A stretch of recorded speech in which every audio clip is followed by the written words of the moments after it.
Agora, no Revista Justiça, Ética e Justiça, com o Procurador de Justiça, Roberto Liviano. Ele é procurador de Justiça no estado de São Paulo, doutor em Direito Penal e presidente do Instituto Não Aceito Corrupção. O aniversariante do dia, doutor Roberto Liviano. Parabéns, doutor Roberto.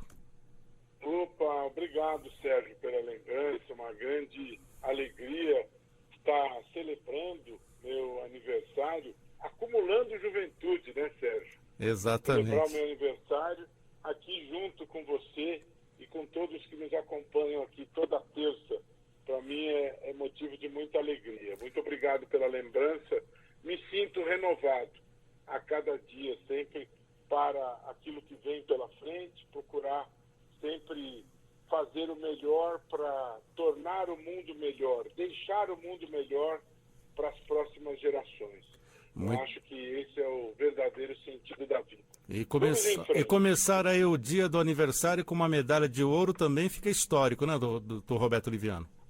Emocionante ver a luta, o espírito guerreiro do Ítalo nas águas do Japão. O Ítalo me representa, aquele espírito corajoso, espírito de luta, indo até o fim. No início falavam que ele não era favorito, mas ele provou ali, na disputa concreta, quem é que é o favorito, quem é que vai subir no ponto mais alto do pódio, né?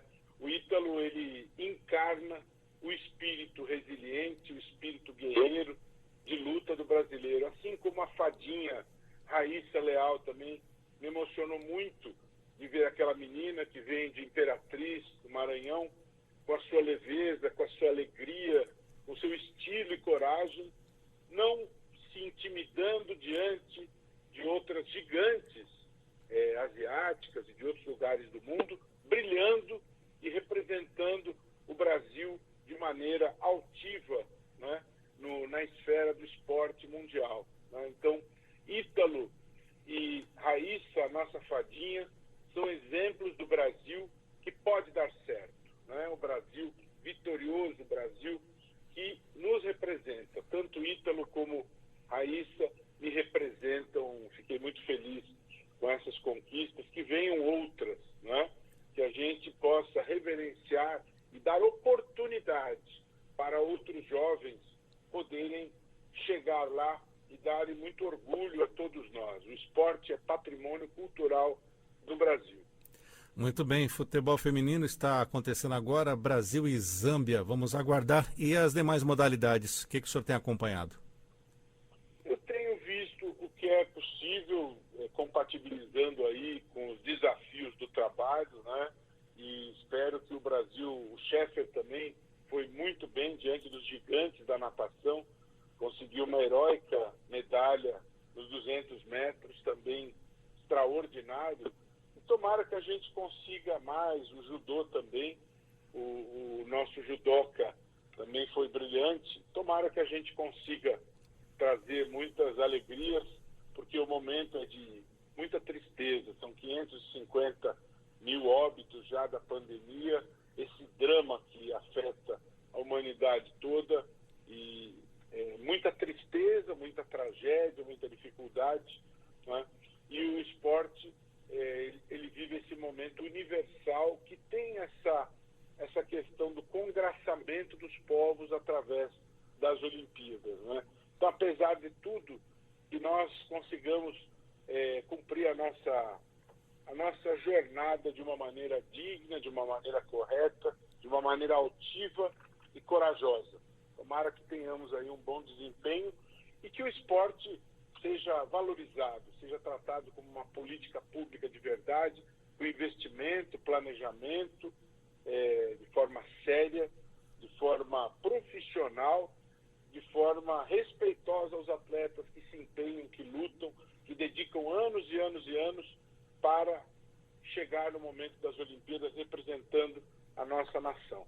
Tomara que nós possamos ter nas Olimpíadas cada vez um desempenho melhor no esporte. Muito bem, vamos voltar à nossa realidade, à realidade brasileira, doutor Roberto Liviano, e vamos começar sobre o princípio da anualidade que garante uma segurança jurídica ao processo eleitoral.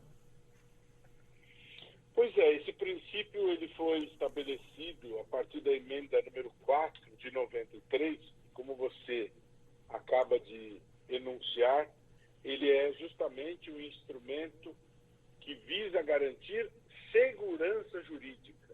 E, por força desse princípio, mudanças nas regras do jogo eleitorais devem acontecer, no limite, um ano antes do momento das eleições.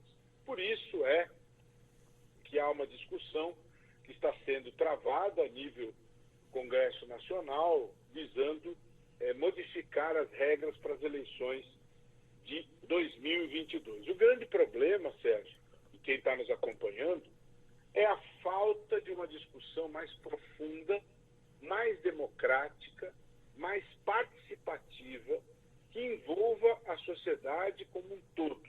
Não é? Aperfeiçoar a regra do jogo no plano político, no plano eleitoral, no plano partidário, é positivo, desde que isso seja feito respeitados os ditames democráticos e participativos, e nós não vemos isso. Quem apresentou essa proposta foi um pequeno grupo, escolhido a dedo pelo presidente da Câmara, e aí você tem um prato feito, apresentado aí, com essas mudanças. Algumas dessas questões já foram apontadas, inclusive, aqui nesse nosso espaço de debate de toda terça-feira, aquela questão de desobrigar políticos de apresentar a sua lista de bens, o que é uma barbaridade diante do princípio da publicidade. Houve um recuo em relação a isso.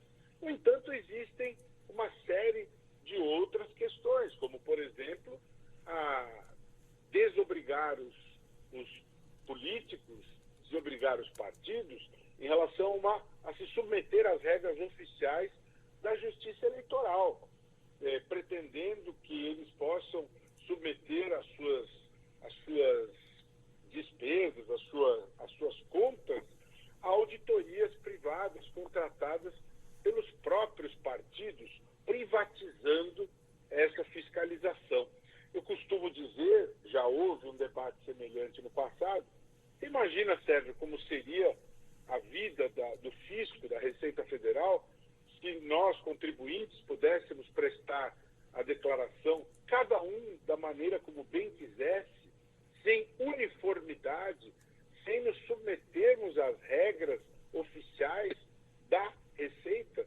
Seria uma verdadeira balbúrdia, uma verdadeira anarquia. Não é? Então, o Estado ele tem todo o direito e o dever de estabelecer regras oficiais para que o tributo seja declarado, para que haja uma fiscalização eficiente. Então, por essas e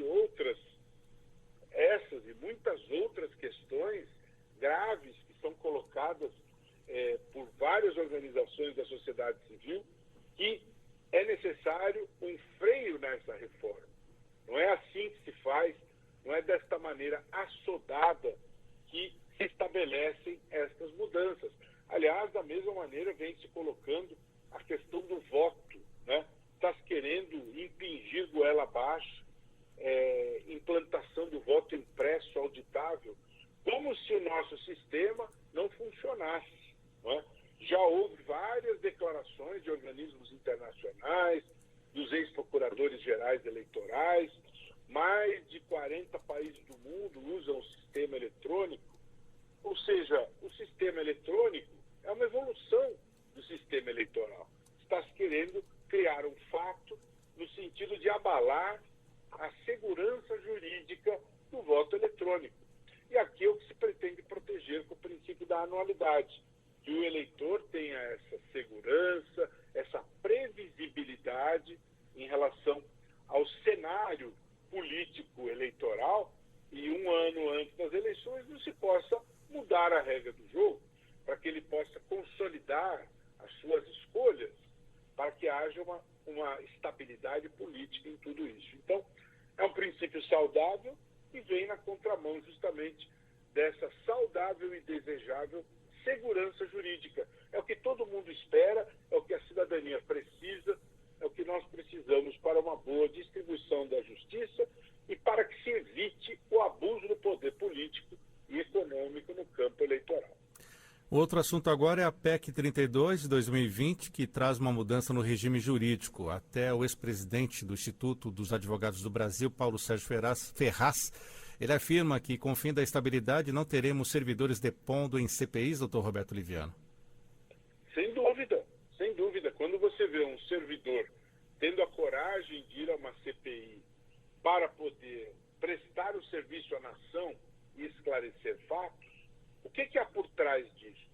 Por que ele corajosamente presta informações? Porque existe um instrumento jurídico garantidor que é a estabilidade. Alguns tentam demonizar o funcionário público, o servidor público, querendo jogar sobre as costas do servidor todas as mazelas, todos os problemas. Ora, eu sou do serviço público, eu sou com muito orgulho, muita honra, membro do Ministério Público há 29 anos, e todos nós sabemos que existem bons e maus no serviço público, assim como na área privada, né? Você não joga fora a água do banho e o bebê junto. De novo, né? É a mesma situação. Se há problemas no campo administrativo, você pode e deve corrigir esses problemas de várias maneiras, com várias estratégias. Ontem, por exemplo, Sérgio, no 6º Seminário Internacional Caminhos contra a Corrupção, no Instituto Não Aceito Corrupção, o procurador Antônio Cluny, que atua perante Eurojust com uma larga experiência internacional de Ministério Público e de administração da Justiça, ele nos falou sobre a necessária requalificação da administração pública. Então, este é um ponto, né? Por que não se fala em requalificar, em capacitar? Por que não se fala em premiar aqueles que se destacam pelo bom serviço prestado e punir exemplarmente aqueles que se destacam pela improdutividade? Nós poderíamos ter, por exemplo, Sérgio, no plano administrativo, punições pelo mau desempenho, punições proporcionais e prêmios proporcionais com bonificações para aqueles que se destacam pelos bons serviços, pela eficiência dos serviços, atento ao princípio da eficiência constitucional. Agora, simplesmente cortar a estabilidade, como se isso tivesse o poder da magia de eliminar a improbidade e da corrupção, nós sabemos bem que não é isso. Aliás, o mesmo governo que apresenta essa reforma, Sérgio, é importante lembrar que é o mesmo governo que aplaude a aprovação de um projeto que está no Senado que arrebenta a lei de improbidade. Um projeto que autoriza o nepotismo. Um projeto que dá ao Ministério Público 6 meses para investigar um caso de improbidade, mesmo que haja 100 pessoas investigadas, mesmo que você tenha que recolher provas em 100 países do mundo, fazendo perícias complicadas, o projeto fala em 6 meses de investigação. Óbvio que isso não é garantismo. Óbvio que isso é estabelecer na lei o direito à impunidade. É óbvio, né? Quando se impõe ao Ministério Público o ônus de sucumbência, de pagar honorário de sucumbência, quando se estabelece a prescrição retroativa, um monumento à impunidade que existe na esfera penal, e aí se alarga isso para a esfera da improbidade, tudo isso se pretende o quê? Se pretende não punir a improbidade. Quando se deixa de punir a improbidade culposa, como aquele caso do ex-governador Paulo Maluf, que foi condenado pela improbidade culposa de mais de 200 milhões, no caso do túnel, se esse projeto estivesse em vigor naquela época, ele teria sido absolvido, nem seria processado, né? Então, o mesmo governo que diz que a coisa se resolve com o fim da estabilidade, é o mesmo governo que aplaude este projeto, dizendo que beleza, vai ajudar o Brasil. Ajudar em quê? Em que ajuda o Brasil a autorizar o nepotismo? Autorizar a contratação de parentes sem verificar a meritocracia? retornando aos tempos de Dom Pedro e Dona Maria I, a louca. Em que isso ajuda o Brasil? Em que isso faz bem? Onde está o respeito à prevalência do interesse público? Eu gostaria de saber, gostaria de entender. Então, os vilões da corrupção não são os funcionários públicos, são a falácia. Não é? Acabar com a estabilidade, na verdade, acaba quebrando a possibilidade, a necessidade de uma administração pública forte, acaba quebrando a lógica da continuidade do serviço público. E é bom lembrar que essa proposta foi encaminhada ao Congresso sem nenhuma discussão junto à sociedade civil. De novo, num procedimento autoritário, autocrático, não participativo perante a sociedade. Então, como você bem colocou, esse é um dos efeitos, né? Claro que não haverá funcionários que vão depor em CPIs e muito mais. Isso gera uma perda de eficiência, uma perda de compromisso do agente público em relação à prestação do serviço público.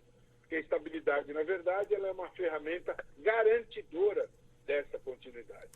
Então, você pode corrigir o curso disso, você pode punir os maus agentes públicos aplicando penas, ajustando, modernizando as regras do serviço público de outra maneira, não simplesmente quebrando a lógica do sistema.